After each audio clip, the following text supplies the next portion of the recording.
a liquidação silenciosa, a vingança de São Paulo, o chamado acerto de contas silencioso. Quando Serena Torres atravessou os portões do Fórum Central de São Paulo para se divorciar de seu marido, o magnata da tecnologia Marcos Farias, todos esperavam uma batalha campal. Marcos havia contratado os advogados mais ferozes da Avenida Paulista. Ele escondeu ativos em contas offshore até na Ilha da Madeira. E sua amante, Jéssica, já esperava impaciente em uma Porsche Cayenne blindada. Ele esperava gritos, esperava lágrimas, esperava súplicas. Em vez disso, Serena não pronunciou uma única palavra. Ela não negociou, não discutiu. Ela assinou a renúncia a absolutamente tudo em menos de 3 minutos e saiu de cabeça erguida. Marcos pensou que havia ganhado na loteria, o prêmio da mega da virada. Mas ele não sabia que, 6 horas depois, um drone de paparazzi capturaria Serena brindando com taças de champanhe no mar do Atlântico, a bordo de um superiate de propriedade do único homem que Marcos temia mais do que o leão, Receita Federal, Sebastião Viana. Esta não é apenas uma história de divórcio. Esta é a crônica da trama de vingança mais brutal e brilhante já vista na alta sociedade paulistana. A teoria, a assinatura na Faria Lima. O ar dentro da sala de arbitragem privada, nos luxuosos escritórios da Souza e Mendes, na Avenida Faria Lima, cheirava a café expresso queimado e a perfume de arrogância. Era o aroma inconfundível da miséria cara. Marcos Farias estava sentado à cabeceira da mesa de mogno maciço, reclinado em sua poltrona de design, com uma postura que gritava falsa tranquilidade. Ele checou seu relógio Patek Philippe pela 5ª vez em 10 minutos. Queria terminar logo. Tinha um voo para Fernando de Noronha programado para as 18 horas. E Jéssica, sua assistente pessoal transformada em noiva, já estava inundando seu telefone com mensagens sobre qual beach club deveriam reservar primeiro. À sua frente estava Serena. Se Marcos era um retrato de energia nervosa disfarçada de prepotência, Serena era uma estátua grega. Ela usava um tailleur de negócios cinza carvão, um Dior vintage, tão perfeitamente ajustado que parecia uma armadura metálica. Seu cabelo estava preso em um coque rigoroso e sem adornos, nenhuma joia, nem mesmo sua aliança de casamento. Esta havia sido depositada na mesinha de cabeceira de sua cobertura, no bairro dos Jardins, 3 semanas antes, na manhã em que ela encontrou o segundo celular escondido sob a gaveta da cômoda. "Olha, Serena", disse Marcos baixando a voz para aquele tom condescendente que usava quando explicava seu último algoritmo a investidores que não entendiam nada. "Podemos fazer isso de forma amigável ou difícil. Minha oferta ainda está de pé. Você fica com um apartamento na Serra, o Audi Q5, e uma pensão mensal de R$10.000 por 3 anos. Sem ações da Farias Tech, sem opções. E a pensão termina em 2027. O advogado de Marcos, um tubarão chamado Gilberto Rangel, famoso por fazer esposas de políticos chorarem em menos de 1 hora, deslizou um documento grosso pela mesa. Rangel esboçou um sorriso cínico. "É generoso, senhora Torres", sibilou, "considerando que a senhora carece de renda e sua empregabilidade é limitada na sua idade." Serena tinha 34 anos. Ela parecia ter 25. Mas no ecossistema implacável das startups de São Paulo, ela era história antiga. O silêncio na sala se alongou. Rangel acionava sua caneta, um rítmico tic-tic-tic, projetado para induzir a ansiedade. Marcos a observava atentamente. Ele pensava que conhecia Serena. Ele esperava que ela se quebrasse. Ela havia sido a esposa que o apoiou por 10 anos, a que organizava os jantares, a que minimizava seus desastres de relações públicas, a que revisou seu código-fonte nos dias em que viviam de miojo em um quartinho no subúrbio de Osasco. Ela era emocional, era mole. Não quero o apartamento na Serra, disse Serena. Sua voz era apenas um sussurro, mas possuía uma estranha clareza cristalina. Marcos suspirou, revirando os olhos para Rangel. Lá vamos nós. O que você quer ser? A mansão na costa do Sauípe? Eu te disse que isso está ligado à sociedade limitada da empresa. Não quero a mansão na costa do Sauípe. Ela repetiu, olhando os papéis. Não quero o Audi, não quero a pensão. Rangel parou de clicar a caneta. Perdão? O que a senhora disse? Serena enfiou a mão em sua bolsa, uma carteira de couro desgastado que já tinha visto dias melhores, e tirou uma caneta Bic barata. Assinarei a renúncia a todos os ativos. Assinarei o acordo de confidencialidade. Concederei a Marcos a propriedade total da Farias Tech e toda a propriedade intelectual associada. Marcos gelou. Ele se endireitou na cadeira. Seus olhos se estreitaram. Você está renunciando ao seu direito sobre os bens do casal? A Farias Tech está avaliada em 400 milhões de reais. Eu sei quanto vale, Marcos, ela disse. Não levantou o olhar. Passou para a última página do acordo de liquidação. Por quê? Perguntou Marcos, um calafrio repentino de paranoia perfurando seu peito. Que truque é esse? Nenhum truque.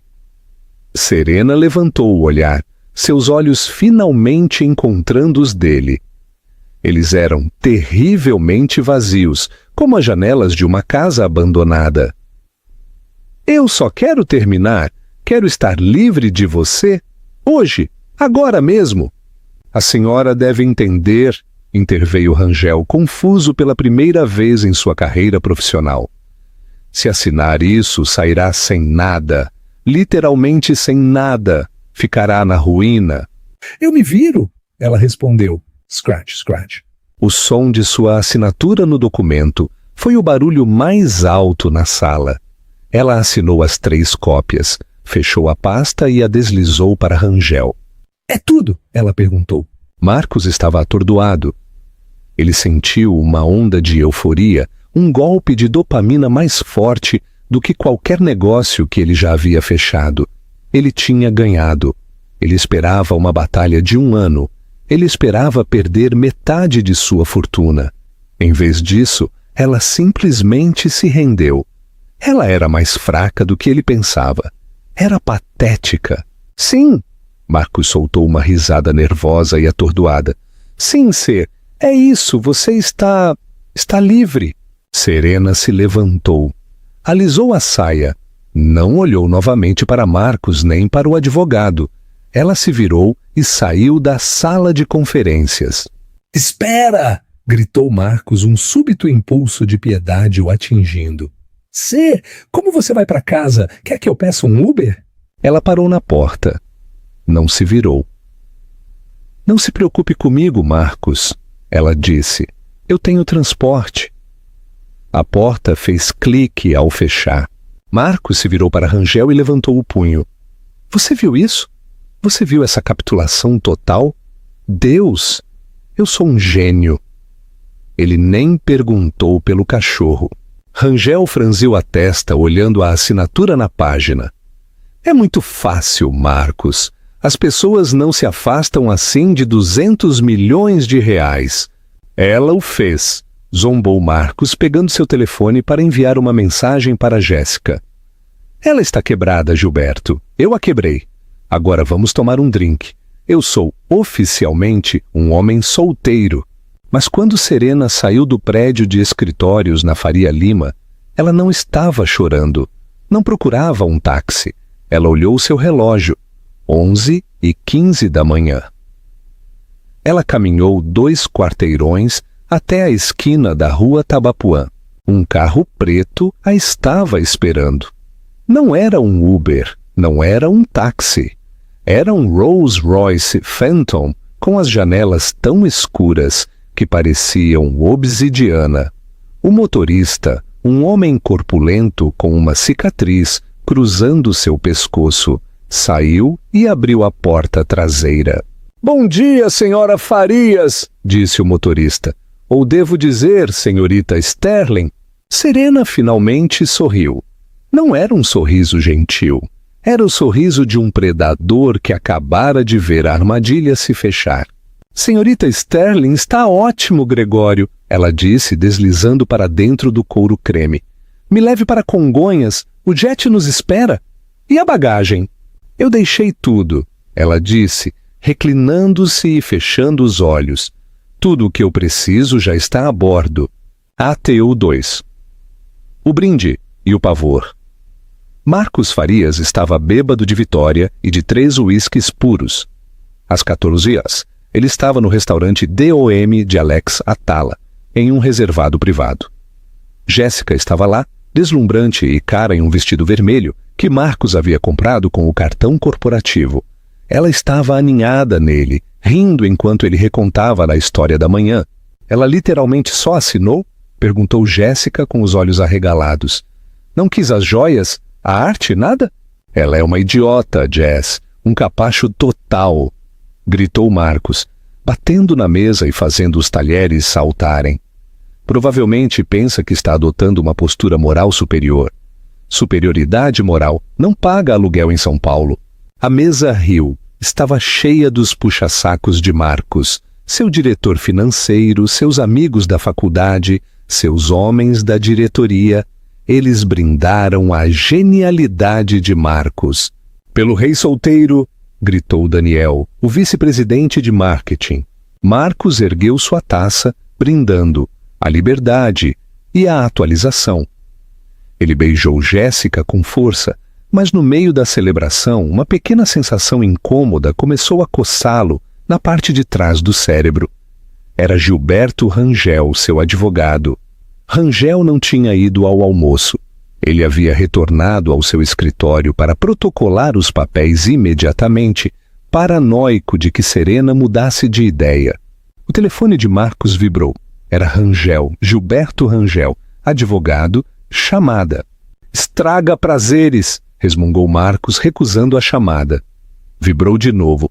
Imediatamente. "Atende, amor", disse Jéssica, acariciando a borda de sua taça. Talvez ela já esteja implorando por dinheiro. Marcos riu e atendeu. "Gilberto, me diz que a tinta está seca. Me diz que ela é oficialmente o passado." "Marcos, onde você está?" A voz de Rangel estava tensa, forçada. "Estou almoçando, celebrando. Por quê? O que houve?" "Estou no cartório de registro de imóveis", disse Rangel. "Acabei de protocolar o acordo, mas..." "Marcos, algo disparou no sistema quando eu digitei o decreto final." "Disparou? O quê? Uma multa?"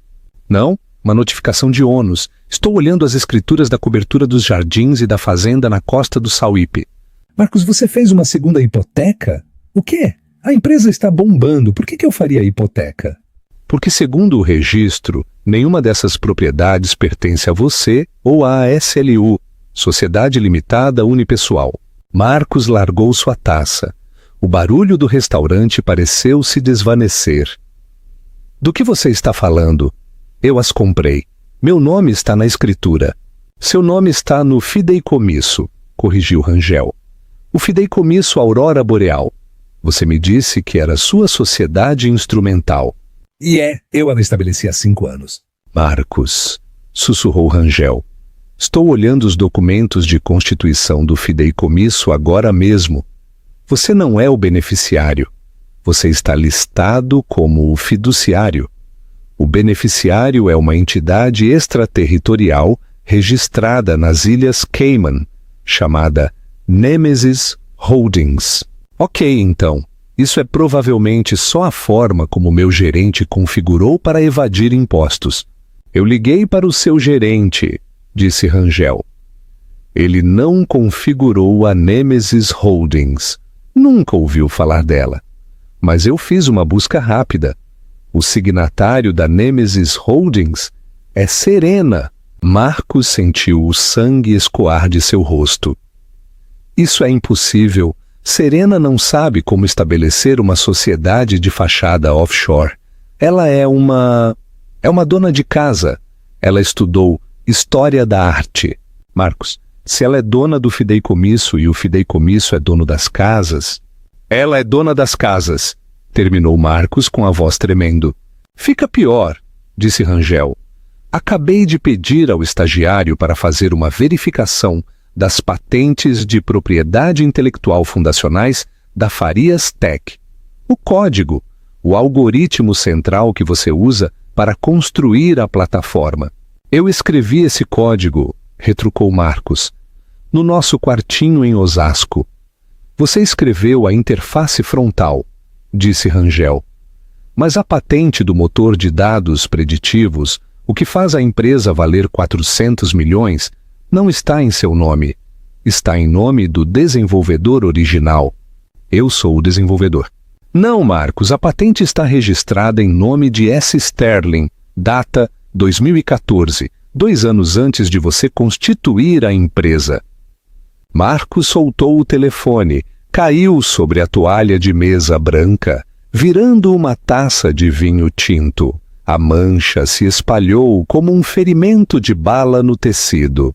Amor, perguntou Jéssica, afastando-se. O que houve? Parece que você viu um fantasma. Marcos não conseguia respirar. Ela assinou a renúncia. Gritava em sua mente. Ela renunciou aos bens do casal. Mas se as casas e a API não eram bens do casal, se eram propriedade separada dela desde antes do casamento, ou estavam em fideicomissos que ele não possuía, ela não havia renunciado a nada. Ela simplesmente tinha saído com o que já era dela, deixando para ele apenas a dívida e o mobiliário. Me dá o telefone, sibilou Marcos tateando por ele. Ele discou o número de Serena. O número chamado foi desconectado. Ele discou novamente. Desconectado! Ela planejou isso? Sussurrou Marcos.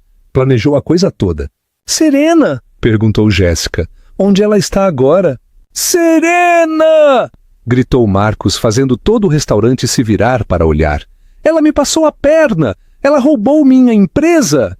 Marcos, se acalme, disse Daniel, levantando-se. Verifique as redes sociais. Talvez ela tenha postado algo estúpido. Podemos usar contra ela. Jéssica pegou o telefone, abriu o Instagram. Seu polegar hesitou. Ela rolou e parou. Meu Deus! Sussurrou Jéssica. O quê? Exigiu Marcos, arrancando o telefone da mão dela. Era uma postagem do TMZ Brasil. Última hora. Enviado há 4 minutos. O título dizia: O rebote de bilhões. Serena Farias, flagrada em Angra dos Reis horas após pedir divórcio. Marcos olhou a foto. Era de alta resolução. Mostrava o convés de um superiate, uma daquelas cidades flutuantes massivas que faziam barcos normais parecerem pequenos.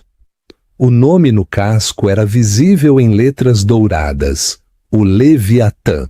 Sentada no terraço, de biquíni branco e segurando uma taça de Dom Perignon Safra, estava Serena. Ela parecia relaxada, radiante, mas era o homem sentado ao lado dela que fez o coração de Marcos parar.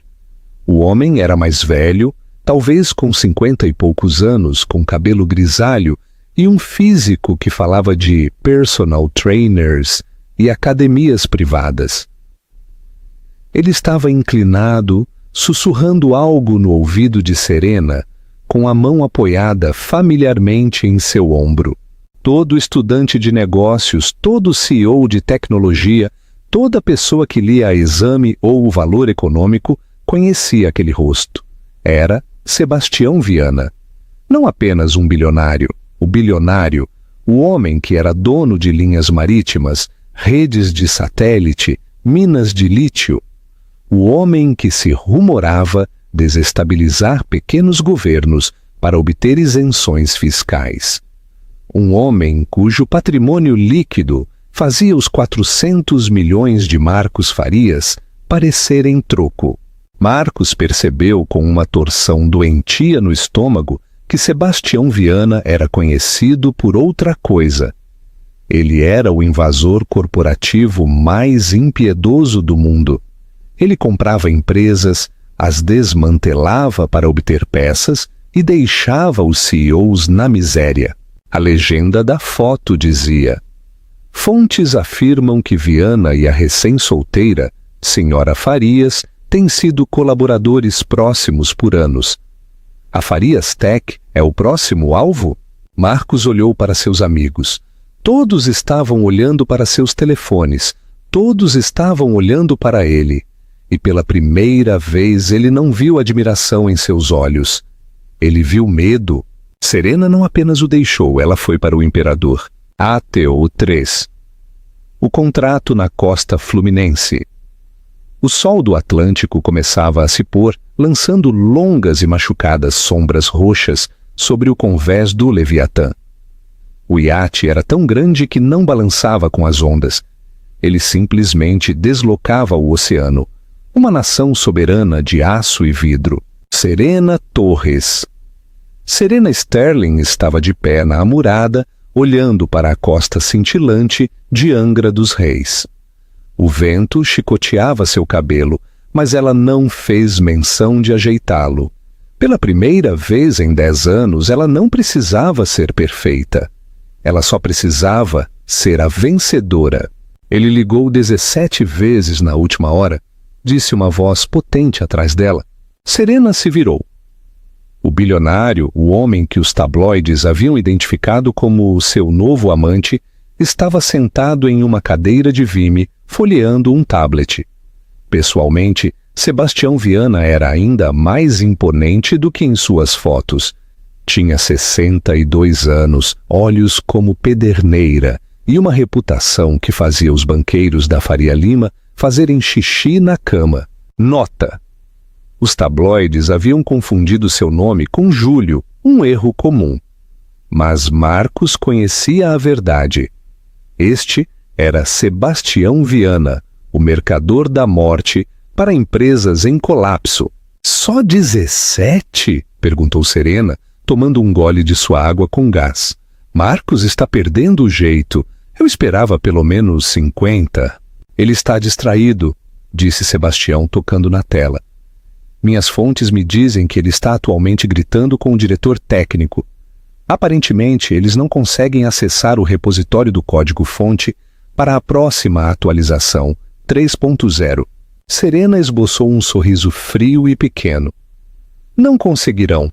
Eu troquei as chaves de criptografia esta manhã às 9 TSSRAT, pouco antes de entrar na sala de arbitragem. Sebastião riu, balançando a cabeça.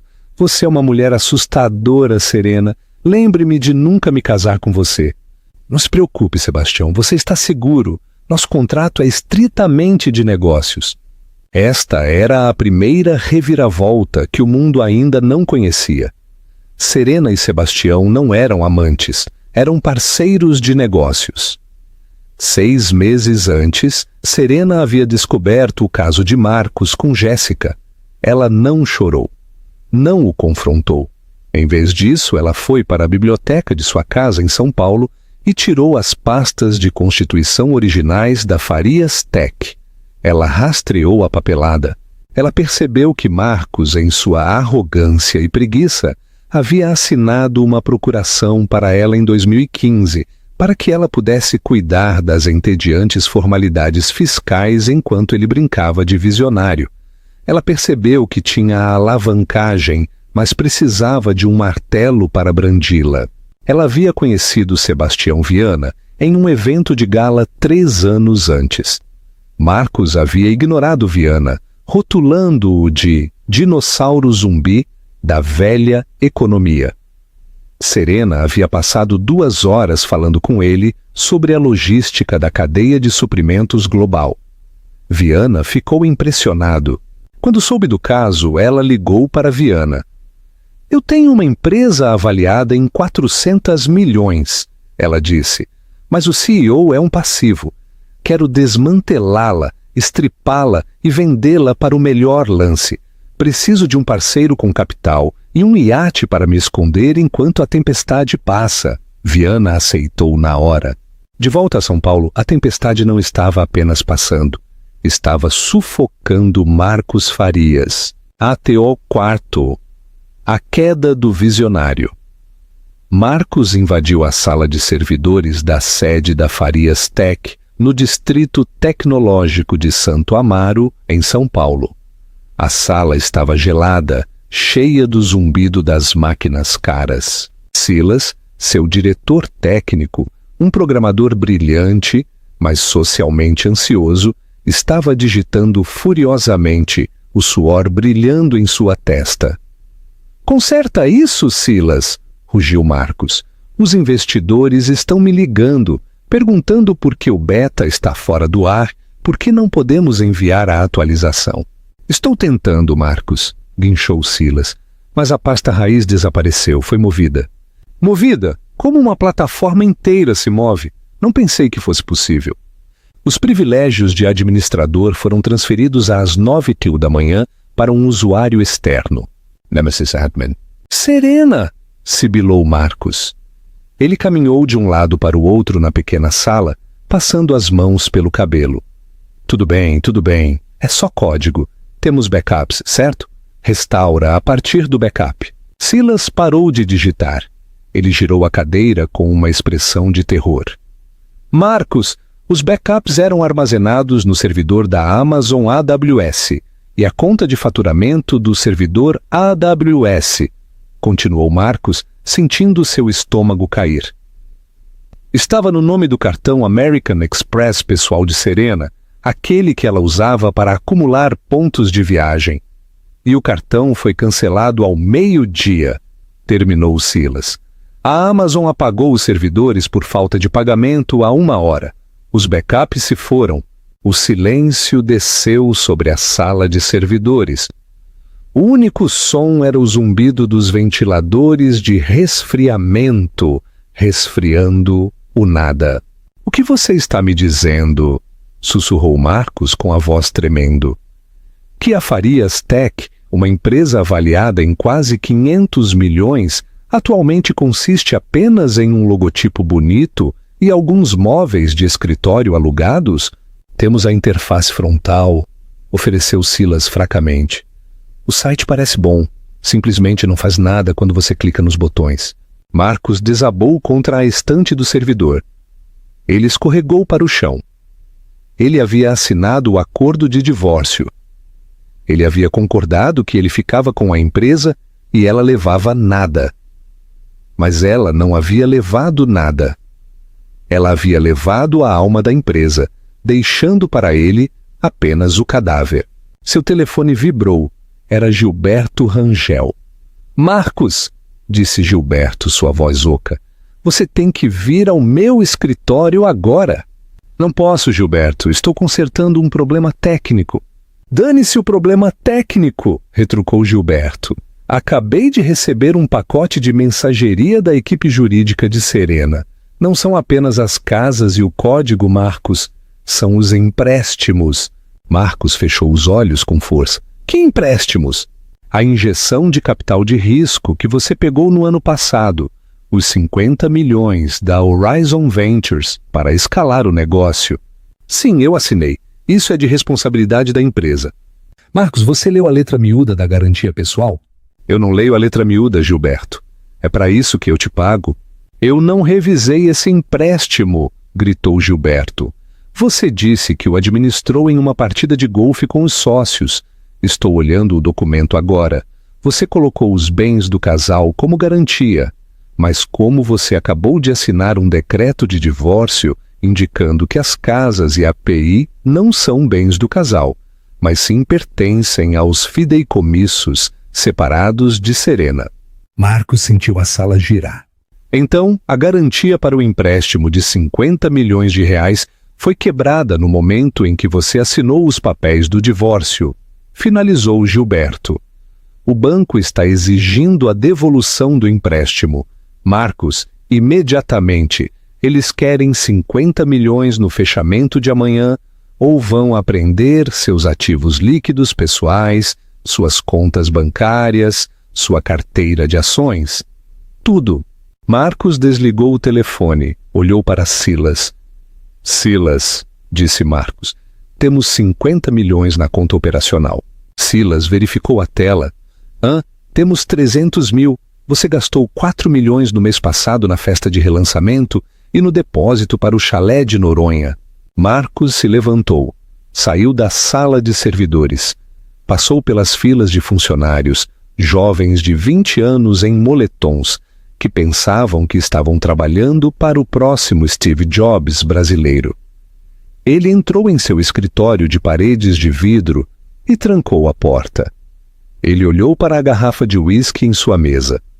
Ele não queria beber. Ele queria uma máquina do tempo. Ele discou o número de Serena novamente. Desta vez não foi para a caixa postal. Oi, Marcos. A voz dela saiu pelo viva-voz, nítida e clara. Podia-se ouvir o som das gaivotas ao fundo. Será? Ele engasgou. Será, por favor, você já provou seu ponto. Você vence. Apenas me dê as chaves de criptografia. Me devolva as casas. Podemos renegociar. Serena riu. Não foi uma risada cruel. Foi um som de genuína diversão. O que doeu mais. Marcos, você passou 10 anos me dizendo que eu não entendia de negócios. Você me disse que eu era apenas um sistema de apoio. Você me disse que o trabalho real era feito pelos visionários. Eu estava errado, eu sinto muito, eu fui um idiota. Sim, você foi, mas não é por isso que estou fazendo isso. Então por quê? Gritou Marcos. Por que destruir tudo o que construímos? Nós não construímos, Marcos. Eu construí. Você o vendeu.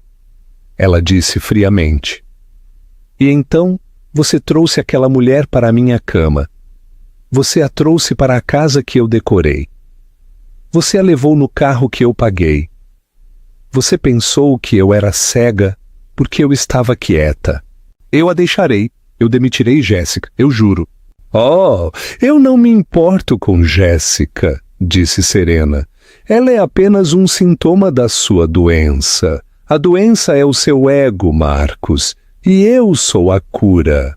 Será? O banco está exigindo o empréstimo. Eu vou à falência. Eu vou para a cadeia por fraude. Eu sei, ela disse em um tom tranquilizador. Eu enviei o sopro para a CVM, Comissão de Valores Mobiliários, esta manhã. Boa sorte, Marcos. Eu tenho uma reserva para o jantar. A linha ficou muda. Atio, Pesce, o escândalo público. A queda de Marcos Farias não foi um lento declínio. Foi um salto de um penhasco. Às 9 da manhã seguinte, menos de 24 horas após a liquidação silenciosa, a notícia havia explodido. O jornal O Estado de São Paulo publicou a manchete: CEO da Farias Tech sob investigação por fraude de valores. Ativos-chave desaparecidos. Jéssica, a amante, foi o primeiro rato a sentir a água subindo. Ela estava no apartamento que Marcos havia alugado para ela na Vila Madalena. Estava assistindo ao noticiário em uma TV de tela plana massiva, comendo uma salada de rúcula, quando a apresentadora mencionou a iminente falência e a apreensão de ativos pessoais. Jéssica parou de mastigar. Ela olhou para a pulseira Cartier em seu pulso. Marcos a tinha dado na semana passada. Se a polícia viesse, eles levariam presentes comprados com fundos ilícitos. Jéssica se levantou. Foi para o cofre no armário. Ela sabia a combinação. Era o aniversário de Marcos. Ela o abriu. Dentro havia maços de dinheiro vivo que Marcos guardava para emergências, uns 50 mil reais. Havia também 3 relógios e um disco rígido. Ela colocou tudo em sua bolsa de ginástica. Não arrumou roupas. Não deixou um bilhete. Ela chamou um carro de luxo para o aeroporto de Guarulhos. Bloqueou o número de Marcos. Quando Marcos voltou para o apartamento naquela noite procurando consolo, A única coisa que restava era uma salada pela metade murchando na mesa de centro. Mas Marcos não estava no apartamento ainda. Ele estava no inferno. O inferno, neste caso, era a sala de reuniões da Farias Tech. Ao redor da mesa estava sentada a diretoria. Estes eram homens e mulheres que haviam investido milhões na visão de Marcos. Eles não estavam felizes. Me explique isso como se eu tivesse 5 anos, Marcos, disse Eleonora Vargas, a principal investidora da Horizon Ventures. Ela era uma mulher cujo semblante podia cortar vidro. Você se divorciou da sua esposa. Você deu nada a ela. E agora ela é dona da propriedade intelectual da empresa. É um mal-entendido, mentiu Marcos, o suor manchando as axilas de sua camisa social. É um erro administrativo no protocolo da patente. Estamos esclarecendo. Um erro administrativo? Eleonora jogou uma pasta sobre a mesa. Acabei de desligar o telefone com o advogado de Serena, ou melhor, o advogado da Nemesis Holdings.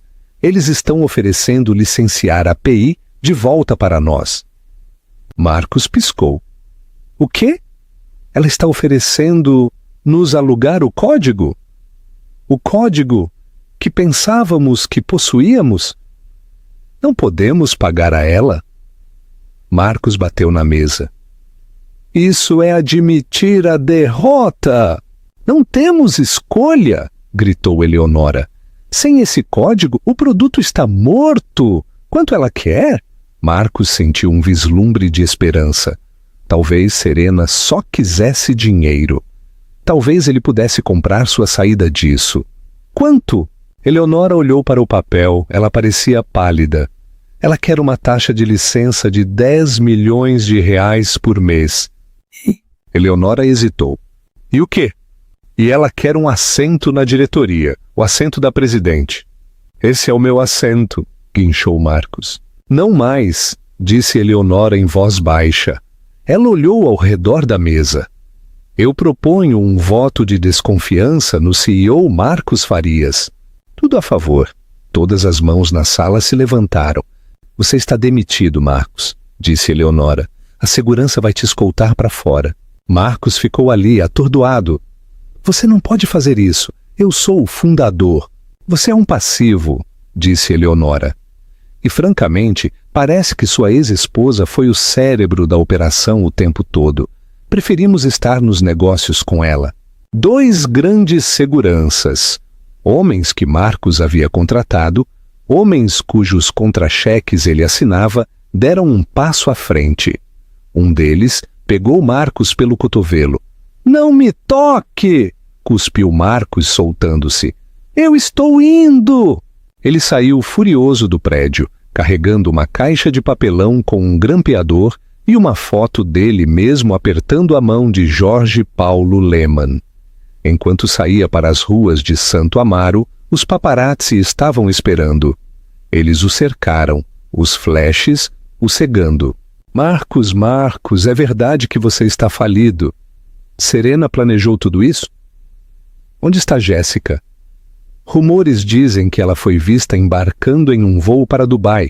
Marcos abriu caminho pela multidão com a cabeça baixa. Ele chegou ao seu Tesla.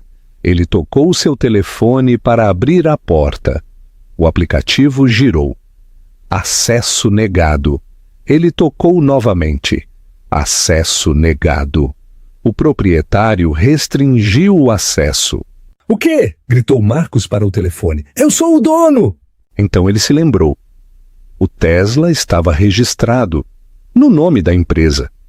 A empresa da qual ele acabara de ser demitido.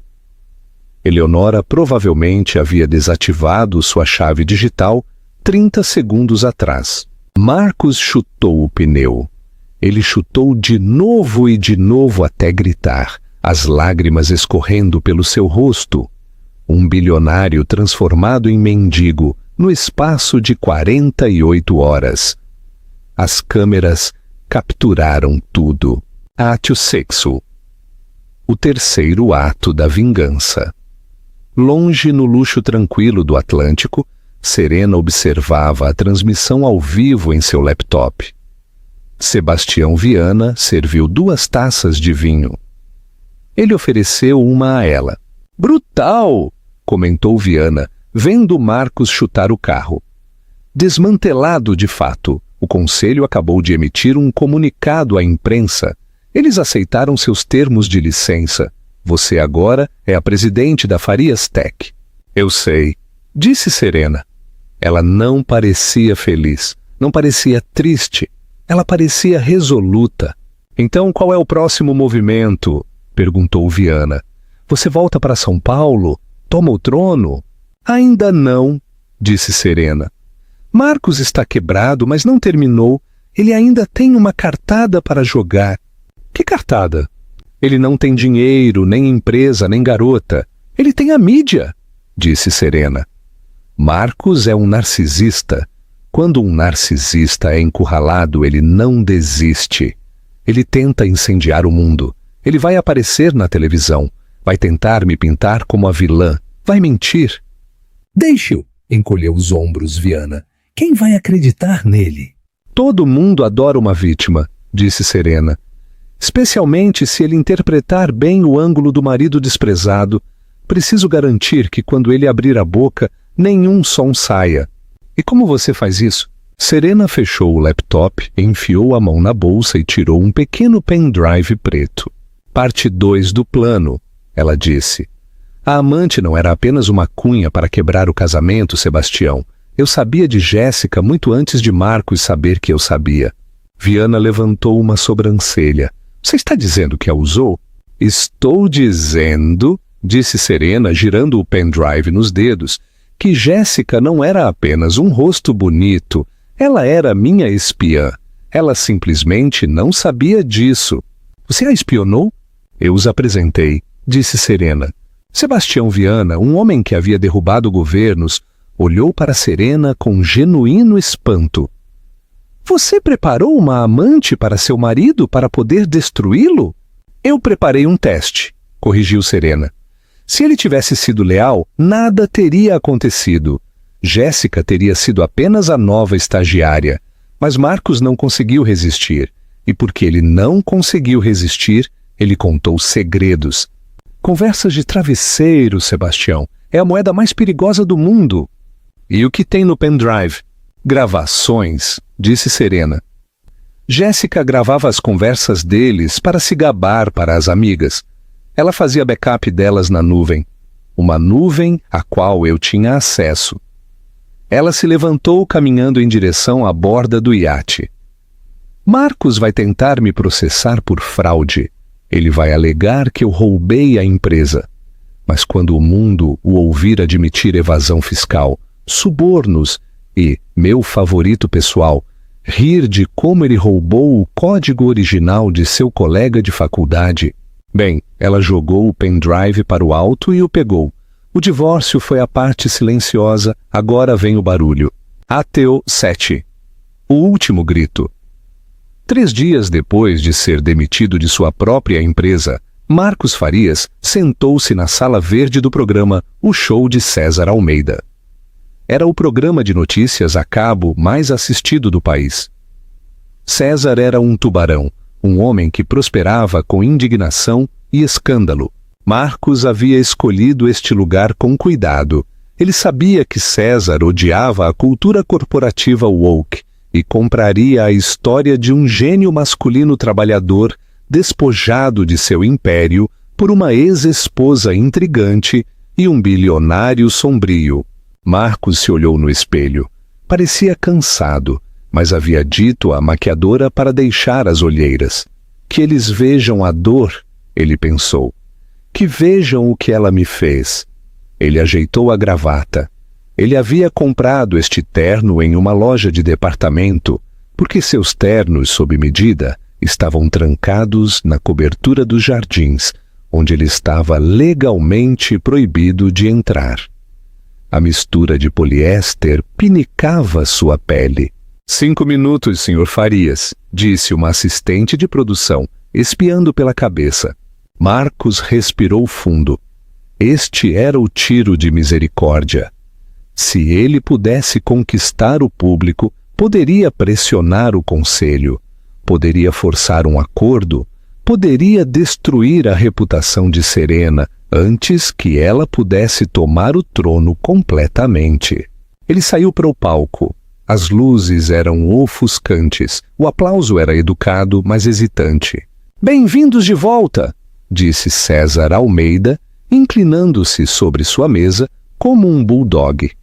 "Estamos sentados com Marcos Farias, o homem que inventou a Farias Tech, o homem que revolucionou a previsão de dados e o homem que 48 horas atrás estava vivendo na rua enquanto sua ex-esposa bebia champanhe em um mega iate. Marcos, conte-nos, como isso aconteceu?" Marcos se inclinou, colocando sua melhor cara de cachorrinho ferido. "César, é uma tragédia. Eu confiei nela. Eu passei 10 anos construindo um futuro para nós. Eu trabalhei jornadas de 18 horas enquanto ela... Bem, ela desfrutava do estilo de vida. E quando eu encontrei um solavanco, em vez de me apoiar, ela executou uma aquisição hostil premeditada. Não é apenas um divórcio, é espionagem corporativa." "Espionagem?" perguntou César com os olhos brilhando. "Essas são palavras fortes. Ela roubou minha propriedade intelectual", mentiu Marcos sem esforço. "Me enganou para assinar documentos que eu não entendia. Ela é uma golpista, César. E ela é apoiada por Sebastião Viana, um homem conhecido por destruir negócios brasileiros. Eles estão tentando me silenciar." "Bem, você não está em silêncio agora", disse César, virando-se para a câmera. "Brasil, olhe para este homem. Isso é o que acontece quando o sistema legal é usado como arma contra..." De repente, as luzes do estúdio piscaram. O telão massivo atrás de Marcos, que estava exibindo uma foto lisonjeira dele, ficou cinza estático. Depois, ficou preto. "O que está acontecendo?" retrucou César para seus produtores. "Perdemos o sinal." "Não somos nós", gritou uma voz da cabine de controle.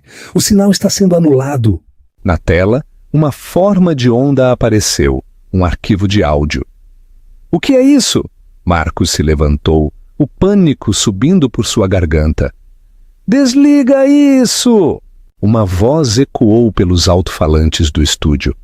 Era inconfundível. Era a voz de Marcos. Mas não a voz triste e humilde que ele estava usando agora. Era a voz arrogante e arrastada de um Marcos bêbado, gravada meses atrás, na privacidade de seu quarto com Jéssica. Gravação de Marcos. "Os investidores são como ovelhas, Jess. Eu juro. Eu entro lá, solto algumas palavras da moda como redes neurais e sinergia, e eles simplesmente assinam os cheques." Voz de Jéssica. "Mas você não se preocupa que eles descubram sobre o código?" Marcos ri. "Descobrir o quê? Que eu não o escrevi? Quem vai contar a eles, Túlio?" Voz de Jéssica. "Não fala dele, ele é assustador." Marcos. "Não é assustador, é negócio. Túlio era um gênio, mas era fraco. Ele teve uma overdose, Jess. Ele morreu naquele dormitório e deixou o laptop dele aberto. Eu não o matei, eu apenas resgatei o trabalho dele. Eu peguei o disco rígido. Ele não precisava mais dele. Eu peguei o Atlas, mudei o nome para Farias Tech e fiz 1 bilhão. É seleção natural." O áudio foi cortado. O silêncio no estúdio foi absoluto. Foi mais pesado que a gravidade. César Almeida encarou Marcos. A plateia encarou Marcos. Marcos ficou congelado, seu rosto perdendo a cor até parecer uma figura de cera. "Túlio!" sussurrou Marcos para si mesmo. Ele não pensava em Túlio há anos. Túlio Meirelles, seu colega de faculdade na Poli-USP. O garoto quieto que escrevia código como poesia, o garoto que morreu de overdose de fentanil em 2014. "Você roubou?" perguntou César com a voz baixa. Ele não estava mais interpretando um personagem. Ele estava genuinamente enojado. Você roubou o código de um garoto morto. É um deepfake! Gritou Marcos com a voz falhando. IA! É gerado por IA! Serena está fazendo isso! Ela está me incriminando! Mas então a tela atrás dele mudou novamente. Não era áudio desta vez. Era um documento. Era um relatório policial de 2014. Um registro de evidência da polícia do campus. Ele listava os itens encontrados no quarto de Túlio Meireles no momento da morte. Um laptop sem disco rígido. E ao lado, um recibo de uma loja de penhores em São Paulo, datado de 2 dias após a morte. Vendido, um disco rígido. Vendedor, Marcos Farias. Ela tem os recibos, sussurrou alguém na plateia, alto o suficiente para ser ouvido. Corta o sinal! Gritou Marcos, avançando em direção às câmeras. Parem de filmar! Eu vou processar todos vocês! Ele atacou um cinegrafista, derrubando o equipamento no chão. O sinal ao vivo distorceu, mostrando um ângulo borrado de Marcos Farias, lutando com seguranças, gritando obscenidades. Tirem as mãos de mim! Uivou Marcos enquanto 2 seguranças corpulentos o arrastavam para fora do palco. Eu sou o CEO! Eu sou um visionário! Átio 8. O vazio no porão. Marcos foi jogado pela saída traseira do estúdio em um beco molhado pela chuva. Seu terno estava rasgado. Faltava-lhe um sapato. Ele se levantou cambaleando, respirando pesadamente. Seu telefone vibrava incessantemente em seu bolso. Ele o tirou. 2 chamadas perdidas de mamãe. Marcos, é verdade? Você roubou de Túlio? Eu estou renunciando como seu advogado. Boa sorte. Não, não, não! Hiperventilou Marcos. Ele se apoiou contra a parede de tijolos, deslizando para o lixo. A Polícia Federal. A fraude de valores era uma coisa, mas admitir o roubo de IPI de um homem morto traria uma década de processos. A família Meireles iria atrás dele. Os investidores iriam processar por restituição. Ele estava diante de 20 anos de prisão. Ele precisava correr, mas não tinha dinheiro. Suas contas estavam congeladas. Seus cartões de crédito estavam mortos. Espera, ele gelou a mansão na costa do Sauípe. 3 anos antes, durante um breve período de paranoia sobre um colapso do mercado, Marcos havia sacado 2 milhões de reais em dinheiro. Ele o havia escondido no porão da fazenda, atrás de um painel falso na unidade de controle de clima. Ele nunca contou a Serena, nunca contou a Jéssica. Era seu fundo para o apocalipse. Se ele pudesse chegar à costa do Sauípe, pegar o dinheiro e fretar um barco particular para as Ilhas Galápagos, ele poderia ter uma chance. Ele puxou o capuz do moletom. Ele havia encontrado um moletom cinza sujo em uma lixeira perto do beco e começou a andar. Ele não podia pegar um trem. Havia câmeras. Não podia chamar um carro. Ele roubou uma bicicleta. Levou 6 horas para sair da cidade de bicicleta. Depois pegou carona no resto do caminho com um caminhoneiro que não falava português e não assistia às notícias. Quando Marcos chegou à fazenda na costa do Sauípe, era 00:30. A enorme casa erguia-se escura e silenciosa contra as ondas quebrando do Atlântico. A chuva caía torrencialmente agora. Marcos pulou a cerca. Ele conhecia os pontos cegos das câmeras de segurança. Ele as havia instalado. Ele rastejou pelos jardins bem cuidados, tremendo, sua bicicleta roubada, abandonada nos arbustos. Ele chegou às portas do porão. Estavam trancadas, mas Marcos sabia o código do teclado. 1984. Ele achava que era orwelliano. A tranca fez clique. Ele deslizou para dentro. O ar cheirava a carvalho e poeira. Ele tirou o telefone, usando a lanterna para navegar pelas fileiras de vinhos caros do Vale dos Vinhedos que ele não podia mais beber. Ele chegou à parede do fundo. Ele encontrou a unidade de controle de clima. Com mãos trêmulas, ele tentou abrir o painel falso. Suas unhas quebraram. Ele pegou uma garrafa de vinho e bateu na madeira. Estilhaços voaram. Ele arrancou o painel. Ele estendeu a mão na cavidade escura. Sua mão não encontrou nada além de ar. Não! Ele sussurrou. Ele procurou mais fundo. Apalpou freneticamente. A bolsa de lona, os 2 milhões de reais, tinha que estar ali. Estava vazia. Procurando por isto? A voz veio de toda parte. Estava cercando-o. Marcos se virou, deixando cair o telefone. Quem está aí? De repente, as luzes do porão se acenderam. Marcos cobriu os olhos, cego. No topo das escadas do porão, sentada em uma caixa de madeira, havia um laptop. A tela estava aberta. Na tela havia uma transmissão de vídeo ao vivo. Era Serena. Ela estava sentada na cabine do iate, vestida com um roupão de seda. Ela parecia aquecida. Ela parecia confortável. E ela estava segurando uma pilha de notas de R$ 100, abanando-se com elas. Será? Ofegou Marcos. Você pegou. Eu peguei 3 anos atrás, Marcos, disse Serena através dos alto-falantes. Você realmente pensou que eu não notei você sacando 2 milhões de reais? Eu cuidava das contas. Eu vi o saque. Eu te segui. Eu vi você esconder. Você me deixou pensar que estava lá. Eu precisava que você tivesse um destino, ela disse.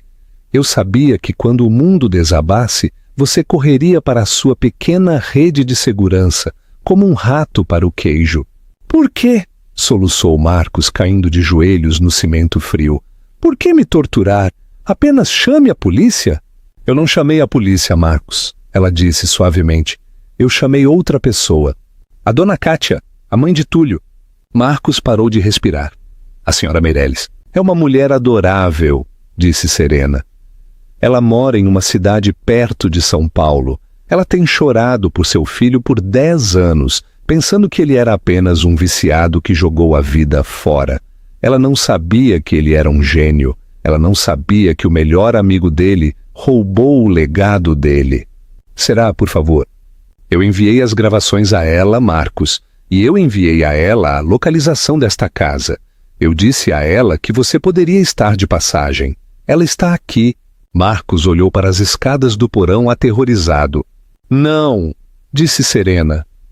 Ela é muito velha para viajar tão rápido, mas ela tem um advogado, um muito agressivo, e eles ligaram para a polícia local para denunciar um intruso na propriedade. Uma propriedade que, como você sabe, pertence a Nemesis Holdings. Sirenes começaram a uivar na distância, aproximando-se. Você me armou, disse Marcos. A derrota o invadia. Eu corrigi o placar, corrigiu Serena. Você construiu um castelo na areia, Marcos. Eu apenas esperei a maré subir. Marcos olhou para a tela. Para a mulher que ele subestimou por uma década. Ele percebeu agora que o silêncio durante o divórcio não foi a rendição dela. Foi a respiração profunda que um atirador dá antes de puxar o gatilho. Quem é você? Perguntou Marcos. Você não é a mulher com quem me casei. Não, disse Serena, inclinando-se para a câmera. Seus olhos eram duros como diamantes. A mulher com quem você se casou era um papel que eu interpretei. Um papel que você escreveu para mim. A esposa dócil, a sombra. Mas você esqueceu uma coisa sobre as sombras, Marcos. O quê? Elas se alongam quando o sol se põe, e agora está muito escuro para você. As portas do porão se abriram. Polícia! Mãos ao alto! Lanternas cortaram a penumbra. Oficiais desceram as escadas com as armas em punho. Marcos levantou as mãos. Ele olhou de volta para a tela do laptop. Serena ergueu sua taça de champanhe. Adeus, Marcos. A tela ficou preta. Epílogo. A fundação. Meirelles.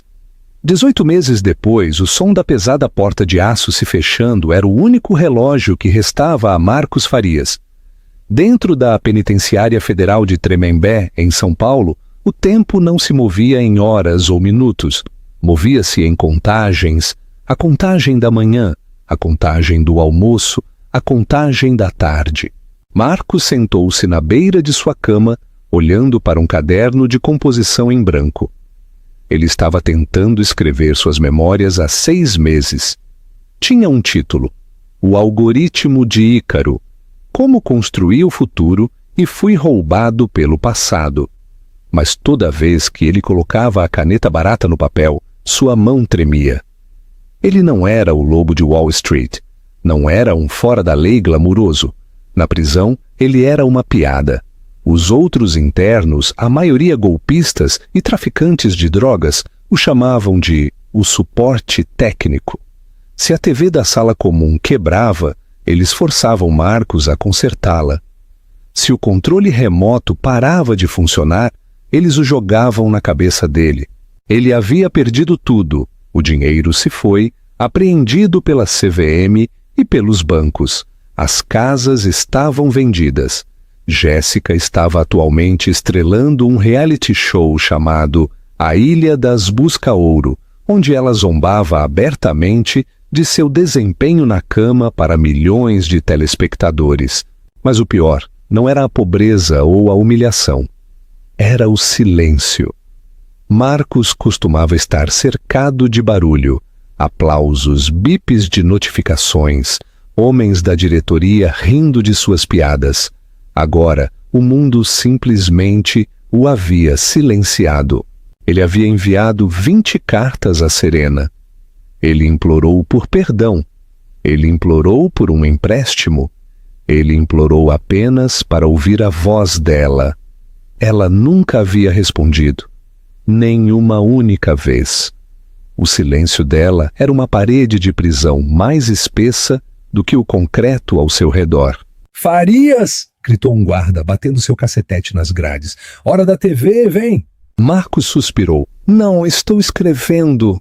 Como quiser, você está perdendo. Sua ex está na Bloomberg Europa. Marcos largou a caneta, correu para as grades. O quê? Ele correu para a sala comum. Um grupo de internos estava reunido ao redor da pequena TV montada, comendo pipoca da cantina. Na tela, o título piscava em azul negrito. A nova era da IA ética. Serena Sterling, discurso na ONU em Genebra. Marcos abriu caminho entre um grupo de malversadores para ver melhor. Serena estava em pé em um palco que parecia uma espaçonave. A iluminação era suave, etérea. Ela não usava mais os tailleurs severos. Ela vestia um conjunto de seda branco que fluía como água.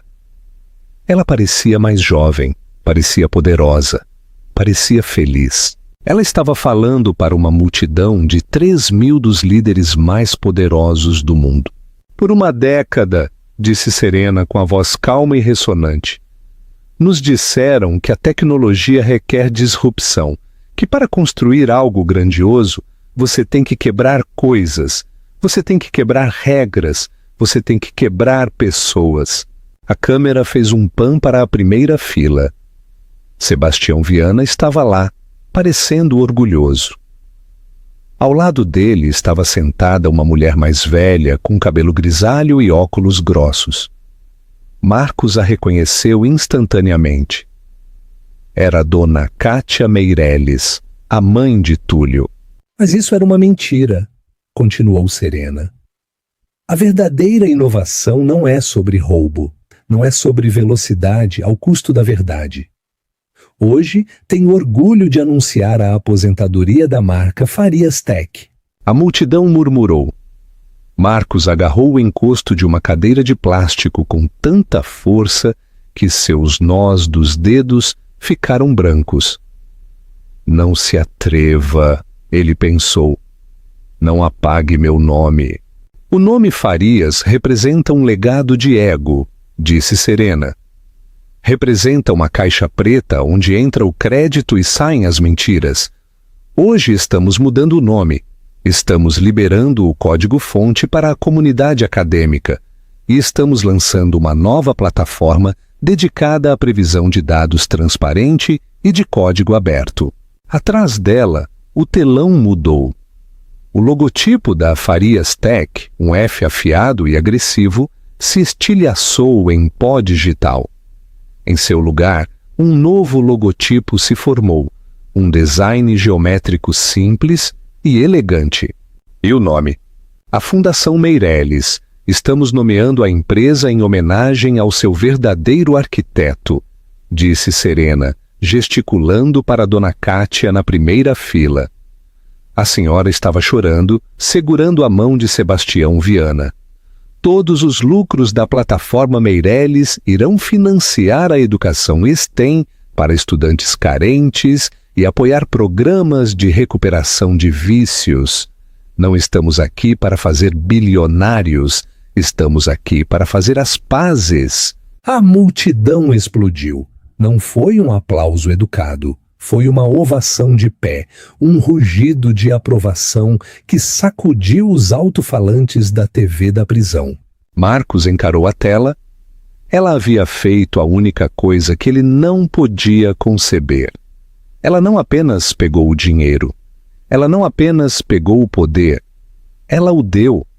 Ela destruiu o legado dele, não roubando, mas provando que não valia nada em comparação com a verdade. Caramba, Farias! Riu o interno ao lado dele, dando um tapinha nas costas de Marcos. Ela acabou de jogar seu nome no vaso sanitário e ainda conseguiu uma dedução fiscal por isso. Isso é frio, isso é gelo puro. Na tela, um repórter aproximou um microfone de Serena enquanto ela saía do palco. Senhorita Sterling, a senhora tem algum comentário para seu ex-marido? Ele está atualmente cumprindo 5 anos em uma prisão federal. Algo que a senhora gostaria de dizer a ele. Serena parou. Ela olhou diretamente para a lente da câmera. Por um segundo, Marcos sentiu que ela estava olhando diretamente para sua alma, vendo o macacão sujo da prisão, o cabelo grisalho, o desespero. Ela fez uma pausa. O mundo prendeu a respiração, esperando um insulto, uma satisfação, um momento de reivindicação. Serena sorriu, uma curva pequena e enigmática em seus lábios. Não, ela disse, e então se virou e se afastou. A tela mudou para um anúncio de seguro de carro. Marcos ficou ali enquanto os outros internos riam e se dispersavam. Ele olhou para suas mãos. Ele percebeu que estava tremendo. Ela não discutiu durante o divórcio, não discutiu durante a tomada de posse. E ela não discutiria agora.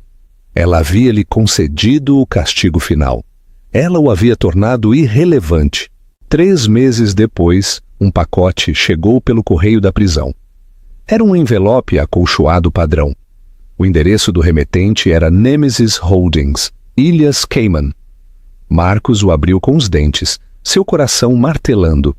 Era dinheiro. Era uma carta. Era um sinal de que ele ainda importava, mesmo que um pouco. Ele virou o conteúdo sobre sua cama. Era um livro, uma cópia de primeira edição, de O Conde de Monte Cristo. Não havia bilhete. Não havia inscrição.